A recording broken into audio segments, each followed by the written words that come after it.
Hey everyone, welcome back to the Questioning Behaviour podcast. My name is Merle, and as always, I'm here with Sarah. You're the dummy that don't believe in science. All your projects always be denying. And today, we are also joined by a guest that we are very, very excited about. We're joined by Katy Milkman. Katy, please tell the crowd, who are you, what do you do, and how did you get there? Hi, I'm Katy. I'm excited to be here, and I am a behavioral scientist and professor at the Wharton School of the University of Pennsylvania, and also the co-director of the Behavior Change for Good initiative and author of the new book, How to Change. And I guess I got here by falling in love with behavioral science as a PhD student and deciding to study what causes us to change our behavior in the field, in the wild, what kinds of interventions could cause behavior change that is lasting and robust. Yeah, well, we're both really big fans of yours, Katy. It's kind of a bit surreal that I feel like I'm listening to a podcast while recording a podcast, hearing your voice, which is that's kind of special. I'm really honored to be here, and you're both amazing communicators about behavioral science. So thank you for having me. Oh, you are most welcome. So I'm curious then, did you already have the idea to write a book when you were in the PhD? That's an interesting question. I think no is the answer, that I didn't have a book in mind as a PhD student. I was a PhD student 15 years ago. So really, at that point, I was just interested in behavioral science, starting to find my way in the field. But I have always loved popular science writing. And actually, as an undergraduate, long before I'd ever even heard of the field of behavioral science, I was an engineer. I took a seminar, a journalism seminar, where everyone else in the seminar, it was a wonderful 15-person class with Evan Thomas, who was then the editor of Newsweek. It was just a totally amazing experience. Everyone else in the class was sure they wanted to be a journalist, and I was sure I wanted to be a scientist, but I thought it would be really great to be the kind of scientist who could communicate effectively about science. Yes. So that was why I was there. So I had some clue, but it was only recently that I realized I wanted to write a book specifically. Okay, fair enough.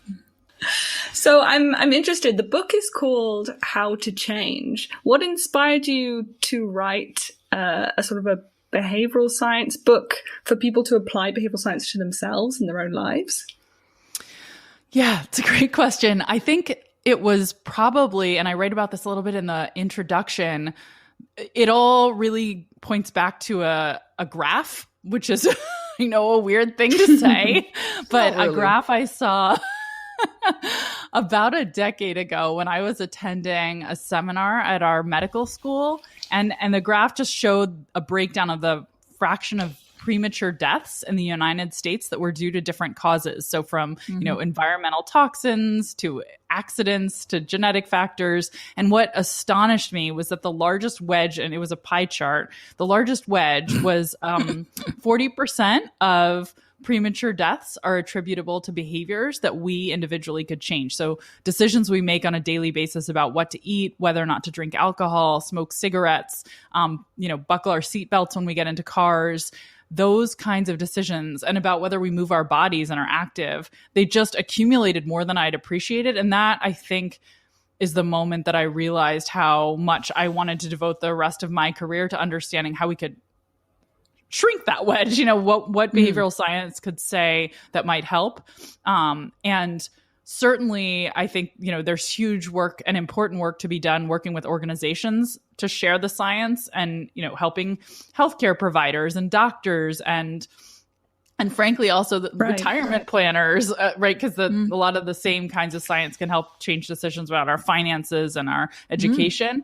So I've been working on that end and doing research on that end, but it was clear that if I was going to write a book about what I had learned and try to translate for a wide audience, that not only would I want to reach those organizations that can help people change, but also the individuals themselves so they could deploy some of this science to make their own lives better. So the book really actually is aimed at both audiences. I hope readers who can help change themselves, but also that it can help organizations think about how do we help our employees or our patients change for the better.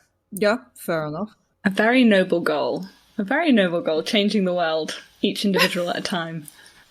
Well, it's certainly, it scratches an itch for me, and it feels when I wake up in the morning like there's meaning and purpose behind the work. So those two things combined are pretty great, being intrinsically interested and also seeing the purpose behind the work. Yeah, absolutely. I can imagine that would be incredibly motivating. And I'm still very curious though. So obviously, behavioral science and behavioral change in general can have a great impact, but you mentioned that you were actually quite surprised with how big the wedge of the pie chart is. I can't believe we are discussing a pie chart. But in general, do you think one of the main reasons that people do not change their behavior is the fact that they don't fully appreciate how big this pie wedge is? Yeah, it's a great question. In general, I think information isn't the biggest barrier to behavior change. I think we expect it to have a bigger effect often than it does, right? I'm in the middle of doing a lot of work right now related to encouraging vaccination in the United States. And, misinformation is a huge barrier, unquestionably. But I also think just, when someone learns something works, that's not enough. And that's a key challenge. So I don't know that a lack of knowledge of how much behavior change matters is the biggest challenge. If I were to point to the biggest challenge, I would say, it's probably, it depends on the person, which is a key lesson of my research in the book, and depends on the behavior. But it's probably more common that the challenges are things like, the path of least resistance isn't aligned with my goals, or my what I find instantly gratifying isn't aligned with my goals, or what I believe I can achieve isn't aligned with my goals, rather than I don't know, I should be eating more broccoli, exercising more regularly, smoking less. I think most of us know what's good for us in terms of our health and also, productivity. Like most kids, if you ask them how to study effectively, actually know quite a lot. So I don't think information is the challenge. I rather think knowledge of, it's a specific kind of information, like a knowledge of what works may be part of the barrier, which is why I hope the book could be useful. We'll see. What impact are you hoping the book has?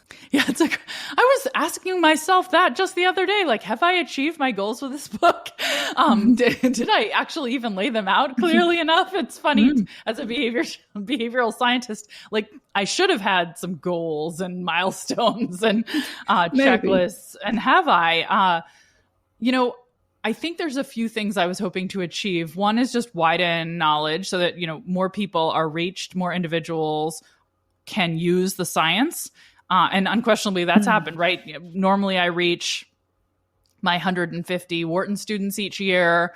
The podcast I host has a much wider audience than that. But will people come back to the podcast and use the specific tools that are in it and take notes, and will it change their lives?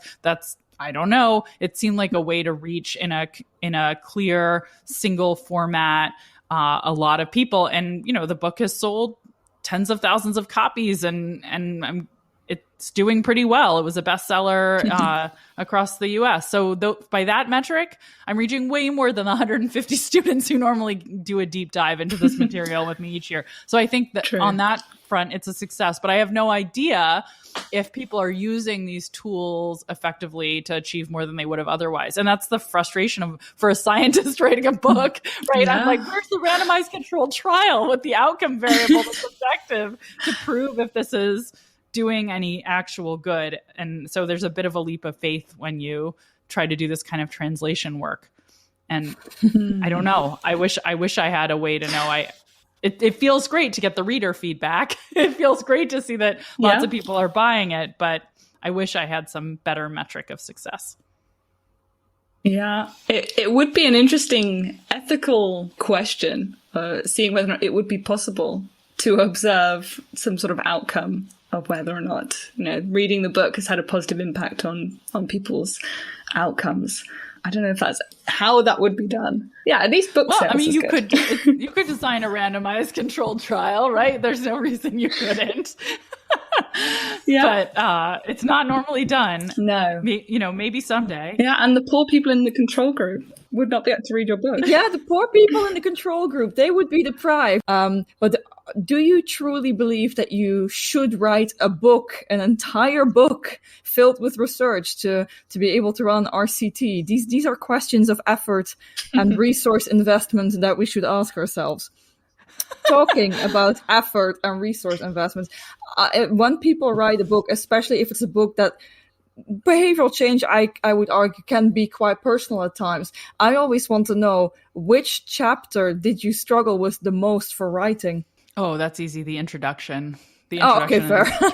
Was so hard because, you have to pull the reader in. I probably wrote I don't know. I was going to say 100, maybe not 150 might be realistic. The number of drafts I wrote of the introduction, many with different stories. And in fact, it's the part of the book, the final form that I wrote last. Everything else was done. And I came back, ripped apart the old introduction and started over from scratch. I'm really happy with the way it came out, but it was extremely painful. And it's just hard to find, you need a single story that captures your reader's attention, makes them engrossed enough that they want to continue, that also gets at the key message of the book. It's, it's a very heavy lift. And I found that the most challenging. I can imagine. Right. I was hoping it would be some type of revelation, being like, I really struggled writing the chapter on procrastination, but I had a feeling that wouldn't be the chapter you would struggle with for some reason. Well, there's all sorts of also confounds in that. Like the chapter I rewrote the most times and it took the longest was the chapter on fresh starts, because that was the first chapter I wrote and I had no idea what I was doing.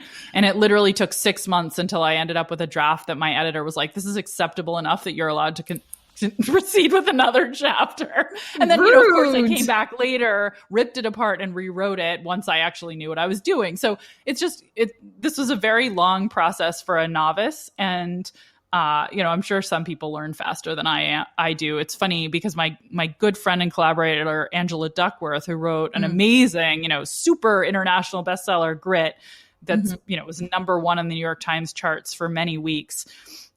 When I talked to her about her experience, she told me about crying a lot during writing one of the chapters, but it was different. I think she wrote the whole book in 6 months and the first draft was excellent. I was like, well, we're different, there's naturals and there's strivers, and she's written about that too.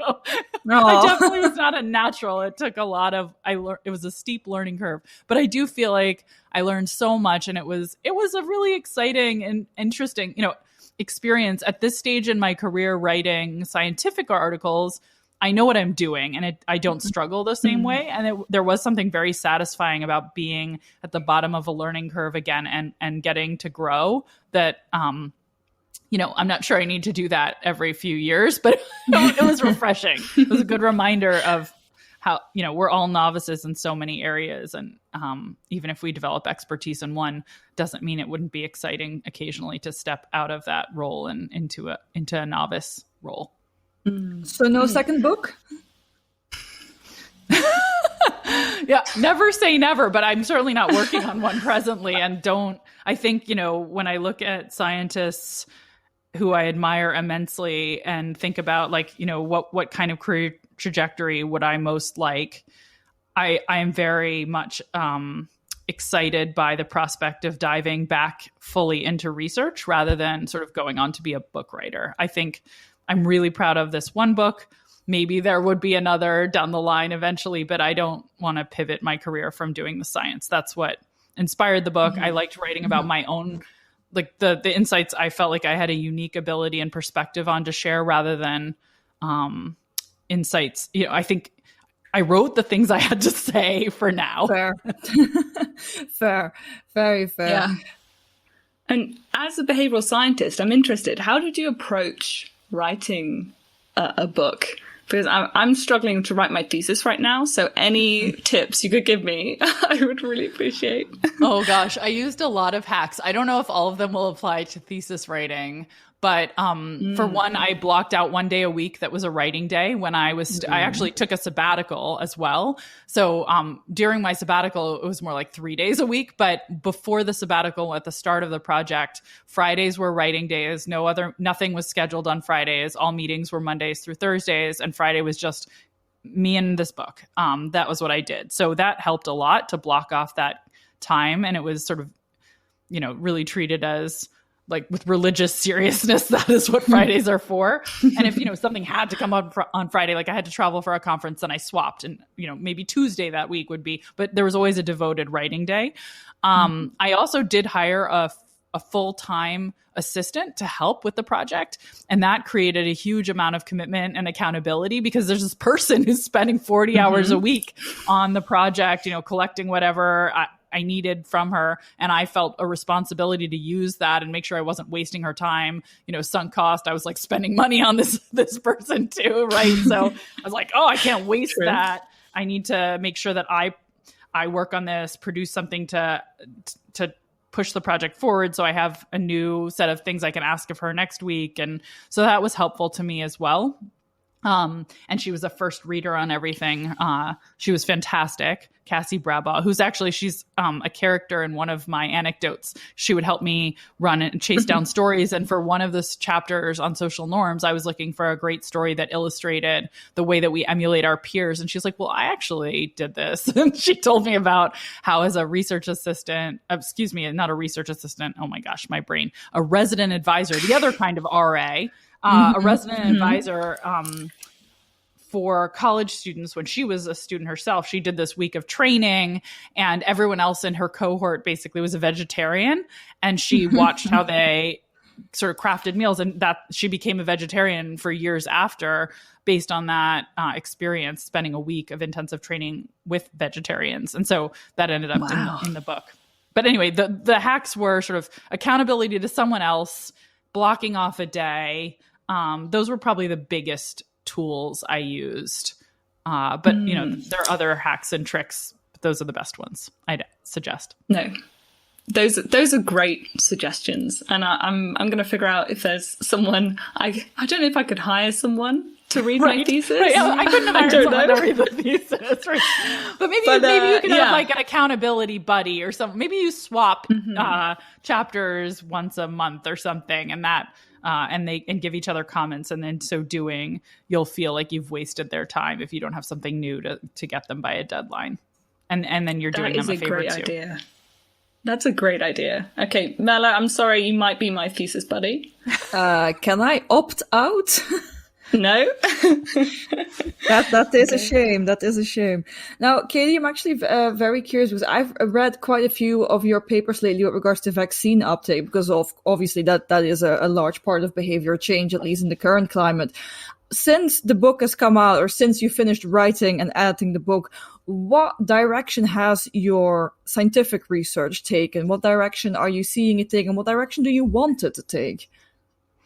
Well, honestly, for the last year, I feel like it has been crisis related, like feeling that behavior change was so important to helping save lives during the coronavirus pandemic, that I have pivoted and spent a huge amount of my time on, trying to figure out how we can most effectively encourage vaccination. I was working on this last June, even when we didn't have vaccines. They were just a glimmer, but it was obvious that this was going to be our future, because we've seen it before. So, and that has taken on even more urgency this summer. So we ran actually a program in the city of Philadelphia, where I live, called the Philly Vac Sweeps, that we designed before any other sweepstakes were in existence. Now there's, dozens of them, but they were effective. Well, that's a good question. Were they effective, right? So the evaluation is a challenge, because normally they're deployed in concert with other things, and you have to figure out how are you going to evaluate this. So that that's an excellent. You've proposed a hypothesis, but I haven't seen excellent proof that they have been effective, and that's part of the reason we designed this this sweepstakes in the city of Philadelphia. We designed it with an evaluation component.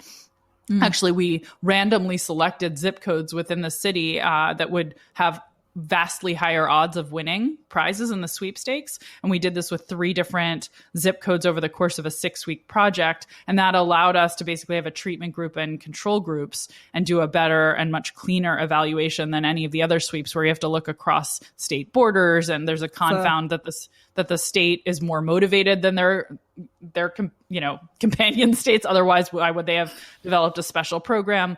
So we're working on that literally right now. In fact, right after this conversation, I'm going to a meeting about a paper, and I have 3 papers I'm writing this week alone, all related to vaccine incentives, just trying to get them out there as fast as possible, the insights as fast as possible to the world, given how important this is. Yeah.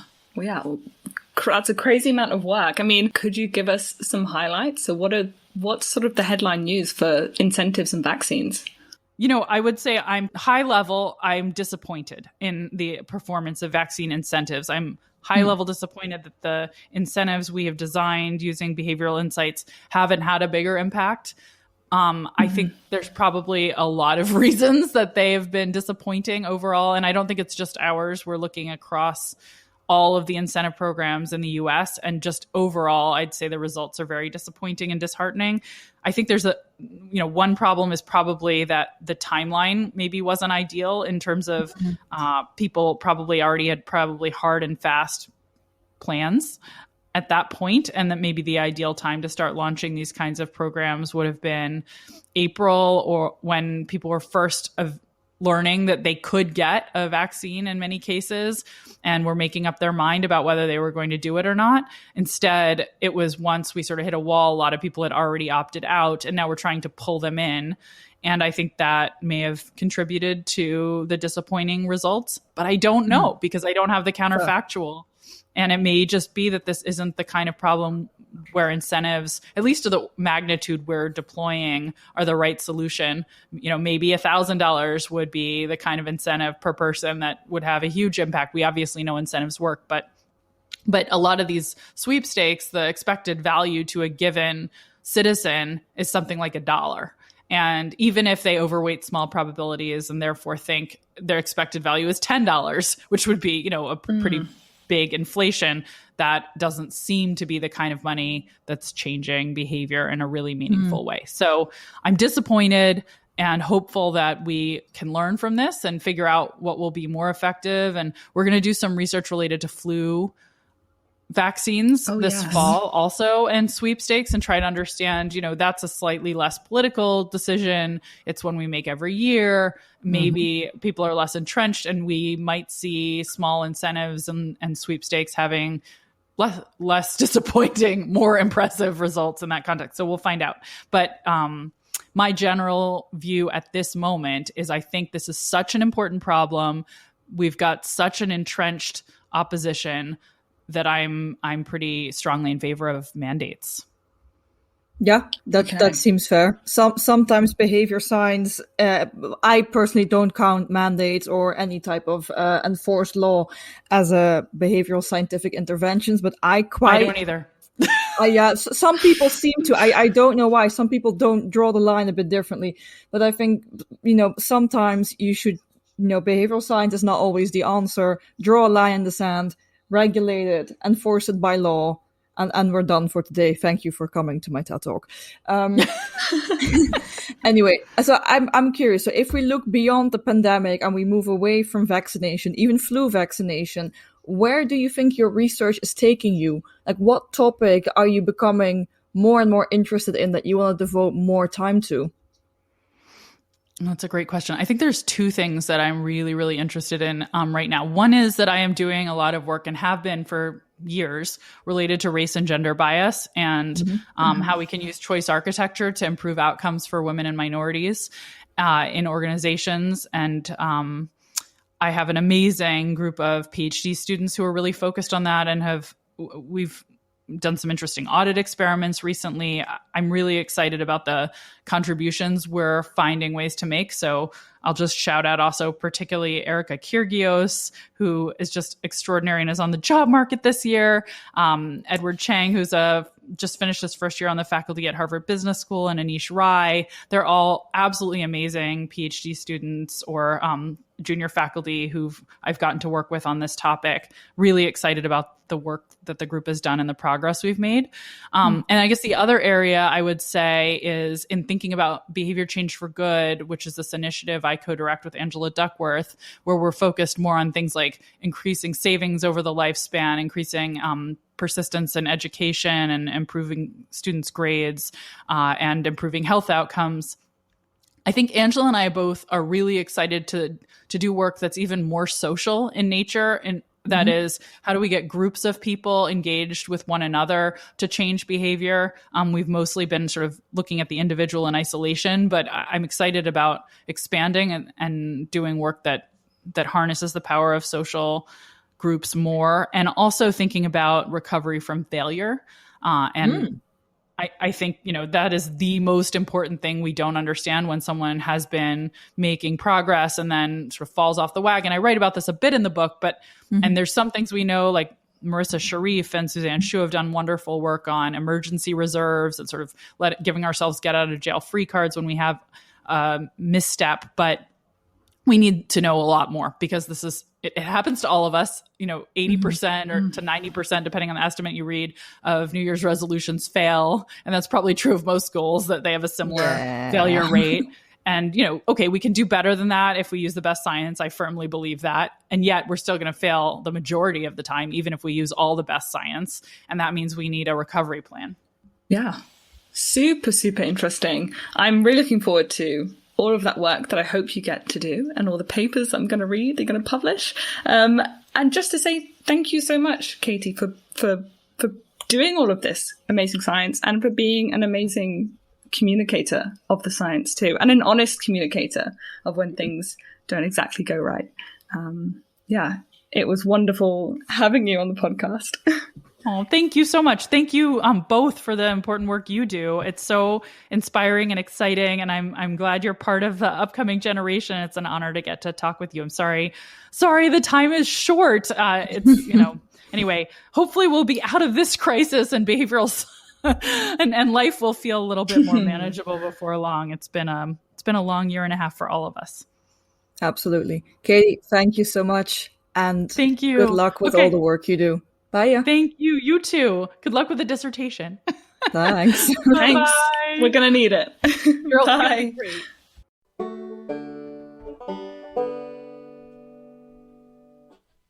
Okay, so that was our conversation with Katy Milkman. Kind of awesome, I have to say.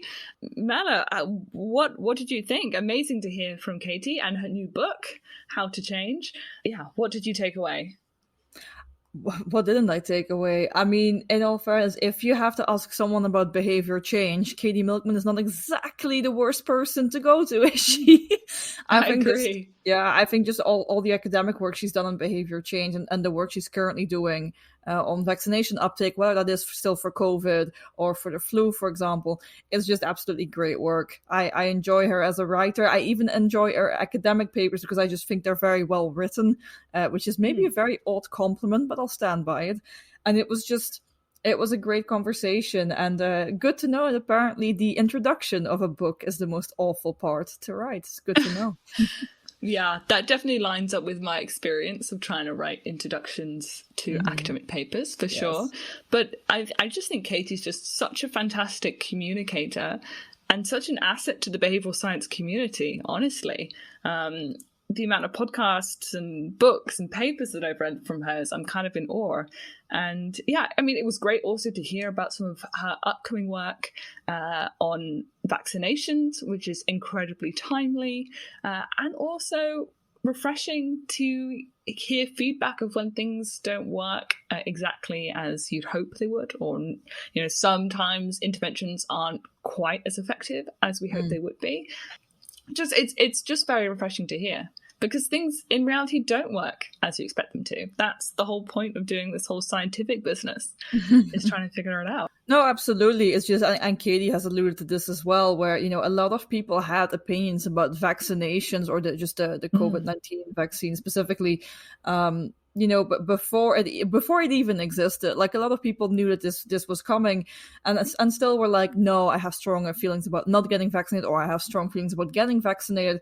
And I'm not entirely sure, as with most behavioral science problems, that there is really a majority that doesn't really have that strong an opinion, and which can therefore be nudged and swayed.